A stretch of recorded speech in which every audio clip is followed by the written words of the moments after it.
At the age of 6, my grandpa made me my first lemonade stand. Every summer since, I'd be out in the front lawn selling lemonade for 25 cents a cup. As a child, I'd fantasize so often of the things that I would buy with this money, which usually just was a plethora amount of candies, chips, or toys. At the end of the summer, however, my grandpa broke the news to me. He told me that none of these things would be purchased with this money, and in fact, I donate all the money that I raise to a local charity. He gave me these pamphlets and brochures, and I had to pick one. I chose a domestic violence shelter, and later on that day, we drove off to drop off the check. On our way there, my grandpa looked me in the eye, and he told me that if there ever came a day where he was no longer in my life, and I wanted one of his hugs or kisses, I could simply ask my grandma for one of the countless amounts that he had given her during their time together.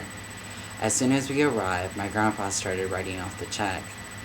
I was poking at his leg and I asked him if I could present the check to the lady, and he said sure. He picked me up from my underarms and I gave the check to the lady, and she said thank you for our donation. I was very grateful for it.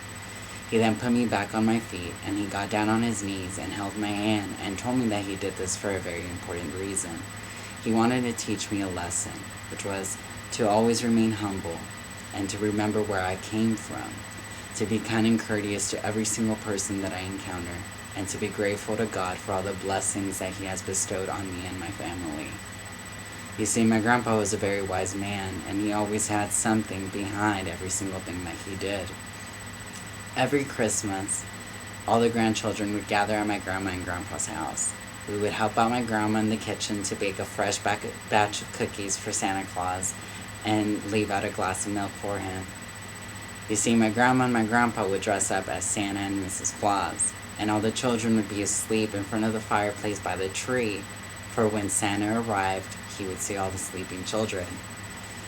I was the eldest grandson, and I kind of always had a tendency of peeking out to see if Santa was real, and I'd just see this big red outfit and say yes, he was. You see, that year Santa gave me the greatest gift of all, which was this necklace and bracelet that my grandpa always wore and never took off. He then pulled me aside as I opened it and told me that he gave me this because I was becoming a man. And sometimes I might face some roadblocks and I need a little bit of a push or some reassurance in what I was doing. That I could always look at this bracelet and this necklace and be reassured that whatever I set my mind to, I can accomplish. And that it had brought him a lot of luck during the time that he wore it, and he hopes it could do the same for me.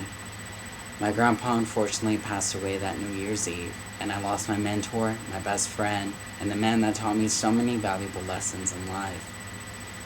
You see, my grandpa taught me that for beautiful eyes, you must look for the good in others. For beautiful lips, you speak only words of kindness, and for poise, you walk with the knowledge that you are never alone. Although my grandpa is no longer with me physically, he always has a presence in my heart. I know that I have him as a guardian angel. And I know that whenever I need one of his hugs or his kisses, my grandma isn't too far away so that I can ask her for one.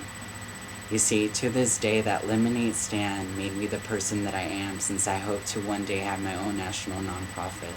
I can't wait for the day that I'm reunited with my best friend, which is my grandpa, in heaven.